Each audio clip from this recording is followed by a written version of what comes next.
আরে বস, আজ আমি চলে এসেছি বিষ্ণুপুরে। এসেই আমি চলে গেলাম সেরা 3টি প্যান্ডেল দেখতে।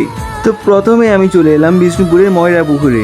এখানে প্যান্ডেলের থিমটা খুব সুন্দর ছিল, পুরোটাই ছিল শিল্পকলার মধ্যে। তারপর আমি দুর্গা মাকে দর্শন করে নিলাম। তারপর গাইজ আমি 2 নম্বর প্যান্ডেলে চলে গেলাম, মানে শালবাগানে আমি চলে গেলাম। দেখতেই পাচ্ছ খুব সুন্দর লাগছিল রাস্তাটা। তো গাইজ এটিই ছিল এই বছরের শালবাগানের থিম, আর এদিকেই ছিল হাতের কিছু শিল্পকলা। এরপর গাইজ আমি মা দুর্গাকে দর্শন করে নিলাম, আর এই পাশেই ছিল দেবাদিদেব মহাদেব। তারপর আমি বেরিয়ে গেলাম 3 নম্বর স্যানোটি কলোনির পুজোর থিম দেখতে।